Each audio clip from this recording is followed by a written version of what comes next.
Hey all, today I wanted to show you how to check your work on a Bargue plate.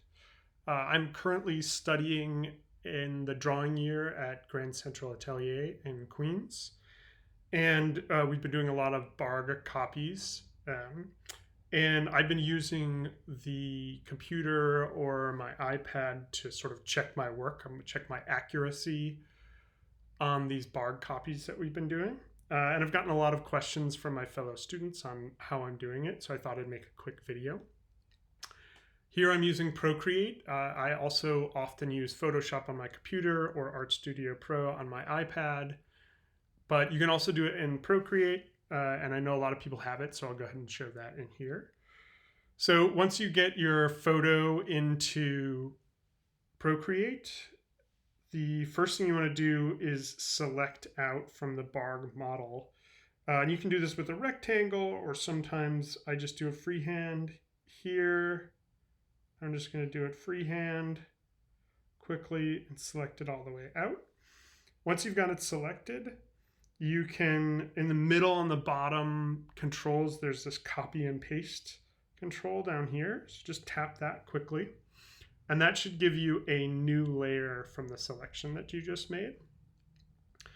Once you have that, now we need to do two things. We need to get rid of the gray background of the Bargue plate and change the lines to a different color so we can put them over our drawing and see how our work went. So I'll go up here to the little magic wand thing, to adjustments. First thing I'll use is curves to get rid of the gray in the background. So you want to make sure that you are on gamma, not red, green, or blue. So up on gamma. First thing you do is adjust this top slider and pull it all the way over until the background is pretty much white. There'll probably still be some little speckly dots on there. That's fine. They won't bother you too much. Exactly where to put this will change depending on the photo that you took and how light or dark the plate is. But it'll generally end up looking something like this.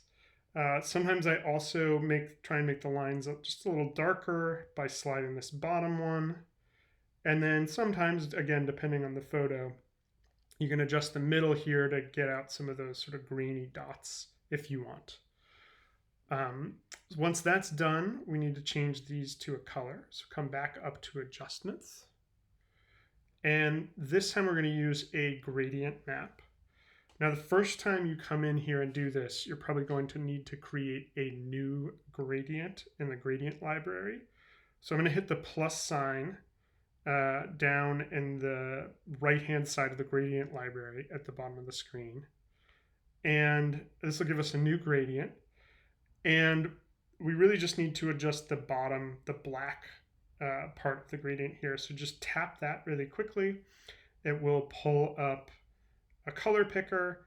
I usually like to just use like a red, like I'm checking my work. And again, you can see, the color of the lines change.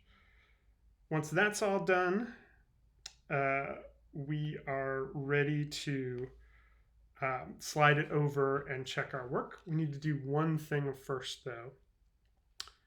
We need to adjust our layer and make it transparent. So I'm going to open up the layers panel and you can see it says from selection and then there's a checkbox, and in between those there's an N. So I'm going to go ahead and tap that N and it brings up a bunch of blending modes. Currently it's set to normal. That's where the N comes from. I'm going to scroll up to the top and choose multiply. And when you do that, it'll look like your layer disappeared. That's actually okay. It just looks like it's disappeared because it is currently right over the Bargue plate in the background. But if we use our arrow tool, we can actually slide it over now and you can see those transparent red lines over our drawing. Now we're ready to scale the red lines so they match up with our drawing. And at GCA, when we're doing a Bargue copy, we're going to set either the height or the width and sort of work within that.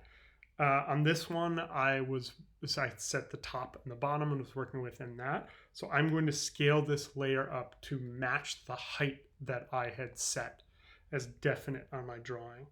So for this, you want to make sure on these settings in the bottom, you want to make sure it's on uniform. And I usually find it's easier if I turn the magnetics and snapping off while I'm doing this. And then I line up with the top of my drawing. I make it bigger till it matches, and I usually have to go back and forth a few times to get it to the exact right height to match my drawing. But once I've got that, then once I've got the height set, then I can sort of slide it side to side. And then I can sort of make do the assessment of how well I did with the accuracy on this Bargue plate. So hopefully that's helpful to you. If you have any questions, please reach out to me or put them in the comments below. Thanks so much.